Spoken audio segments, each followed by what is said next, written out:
So akhirnya gold kembali rebound justru di saat kita memperkirakan akan terjadinya penurunan lanjutan dari penembusan area support yang sempat dilakukan atau terjadi di hari Jumat yang lalu. Dengan rilis data non-farm payroll tersebut, justru semua sangat menantikan kehadiran dari FOMC, terutama Powell, di mana beberapa waktu yang lalu Powell sempat menegaskan tentang forward guidance-nya bahwa Fed masih akan tetap dalam monetary easing, kurang lebih sampai ekonomi AS kembali pulih. Tentunya dengan rilis data non-farm payroll ataupun unemployment rate di hari Jumat yang lalu yang cukup membaik dan sangat fantastis, masih terlalu dini untuk menyimpulkan bahwa ekonomi AS memang sudah terjadi pemulihan.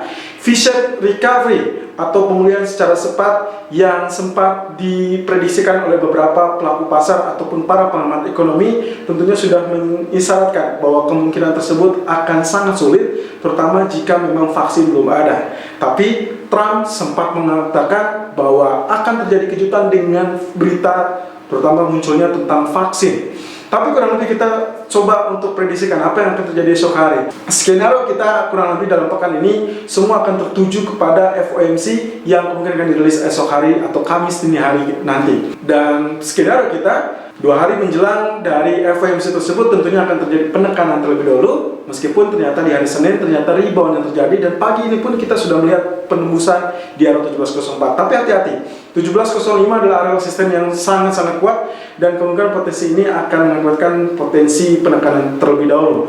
Tapi tidak dipungkiri keadaan geopolitik yang juga mewarnai dalam 1 atau 2 hari ke depan. Kemungkinan ini akan mengakibatkan gold akan rebound terlebih dahulu, terutama seperti apa yang terjadi hari ini. Kita memiliki 2 pilihan di mana kita menyoroti dengan kategori atau agenda ekonomi dari FOMC, atau satu lagi adalah keadaan geopolitik. Geopolitik memang sangat cepat mendorong gold spike hingga area yang kita inginkan atau kurang lebih di area resisten terdekat, tapi juga dampaknya relatif singkat.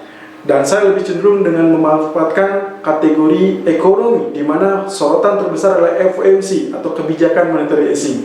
Kalau saja besok ternyata Fed tetap dalam keadaan dovish untuk ekonomi AS, lalu kemudian dengan monetary easing yang masih bertahan, terutama dengan QE yang tetap akan dijalankan, apalagi dengan paket ekonomi yang sebelumnya sempat diumumkan 9 kebijakan ekonomi, namun ternyata nyaris tidak atau belum semua yang terlaksana, sehingga kemungkinan potensi ini masih akan dipertahankan dalam beberapa waktu ke depan, setidaknya sampai didapatkan pemulihan ekonomi yang cukup solid. Apalagi World Bank atau Bank Dunia memprediksikan pertumbuhan ekonomi global masih dalam tahapan yang sangat mengkhawatirkan, dan itulah sebabnya kemungkinan lebih tepatnya Anda bertindak berdasarkan data ekonomi ataupun analisa ekonomi. So, kita lihat technical view untuk kali ini. Dalam skenario-nya, saya perkirakan harusnya akan terjadi penurunan terlebih dahulu, lalu kemudian di area-area tertentu, area support tertentu, saya berhadapan dengan potensi yang mungkin saja menjadi peluang kita, yaitu double bottom. Tapi kita lihat technical view untuk kali ini, 9 Juni 2020. Irfan untuk Agrodana.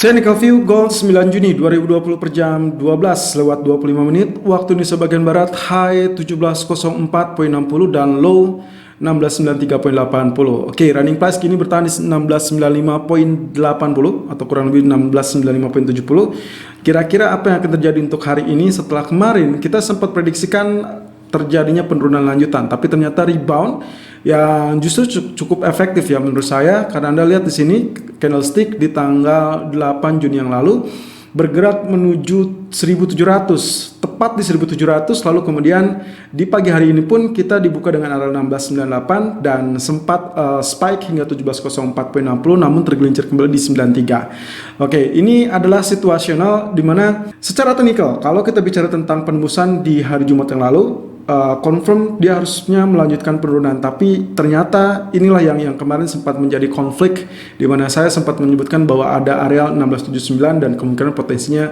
nyangkut atau bertahan di area tersebut. Kemudian dia recover ini lebih kepada pullback yang kita sebut dengan pullback, karena setelah breakout selalu akan disertai dengan pullback, which is good. Karena kalau kita bisa bicara, ini adalah areal pullback yang sangat maksimal seharusnya. Jadi spike hingga 1704 tadi pagi, ini adalah kategorinya pullback yang sangat wajar. Lalu kemudian jika ditarik dengan areal garis biru, ini adalah historical price di mana di tanggal 9 Maret yang lalu dengan areal tertinggi 1703, sementara tadi pagi kurang lebih tertahan di 1704. Jadi apakah ini sudah mengalami reversal bullish kembali? Sayangnya kita belum ke arah sana, dan saya masih berpegangan kepada pedoman skenario-nya kemungkinan 1-2 hari ini masih akan ada gangguan untuk potensi bearish, lalu kemudian esok hari market mulai mengantisipasi ataupun mulai mencermati apa yang akan dikatakan oleh FOMC atau kurang lebih di Kamis dini hari.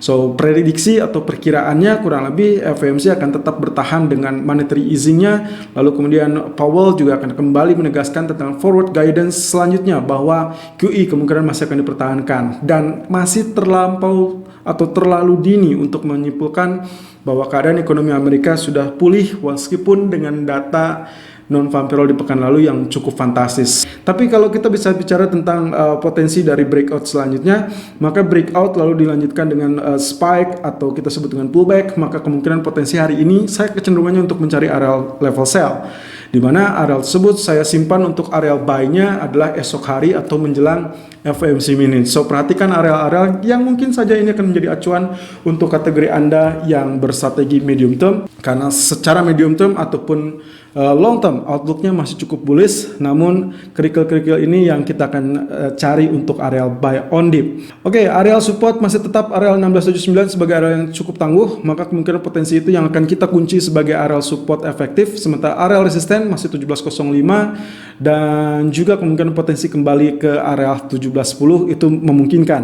Ya, in case ternyata nanti sore data GDP Euro atau zona Eropa memberikan hasil yang negatif atau kembali negatif atau bertahan di arah negatif, maka kemungkinan itu adalah GDP 2 kuartal berturut-turut yang menunjukkan Eropa adalah dalam masa resesi.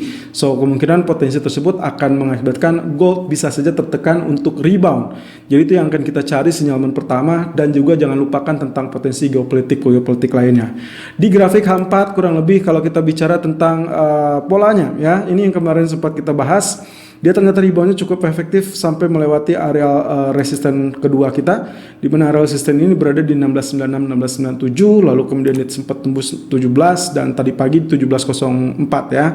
So ini juga sama ya, spike up dia cenderung menunjukkan kategori pullback dan lalu tertahan di area ini, sehingga ini masih cukup efektif. Sehingga untuk kali ini secara singkat, kalau saya melihatnya potensi ini harusnya akan terjadi tekanan terlebih dahulu, dan kalaupun misalkan kita ingin melakukan buy, saya lebih prefer skenario yang akan kita nantikan terutama dalam pola di grafik H4 ini adalah penurunan lalu kemudian membentuk pola seperti double bottom, artinya area ini 1679 dan tail 1670, atau kemungkinan area hijau 1682, 1683, atau bahkan di 1685 itu akan menjadi area double bottom yang sangat sempurna. So preferably untuk hari ini kurang lebih sampai sore atau mungkin esok hari akan ada area yang cukup bertahan di area 1695 sampai 1700. Tapi untuk kali ini saya cukup mengajukan atau merekomendasikan untuk Anda sell di area 1698 ataupun 1700 dengan target pertama adalah 1693.30 dan target kedua kurang lebih di 1687.80. Ingat bahwa di area 1685 sampai 1680 atau 79 saya akan mengantisipasi kemungkinan adanya pantulan sebagai area double bottom, meskipun itu belum tentu terjadi, dan juga bisa saja kita lebih baik untuk menanti FOMC esok hari. Stop loss kurang lebih saya antisipasi di angka 1707.50 karena kemungkinan potensi kalau ini ditembus kembali berarti dia kembali dalam fase bullish, di mana area bullish akan berhadapan dengan 1715 ataupun 1720. Selalu gunakan stop loss dan risk management sesuai dengan equity dan strategi trading Anda. Irfan untuk Agrodana.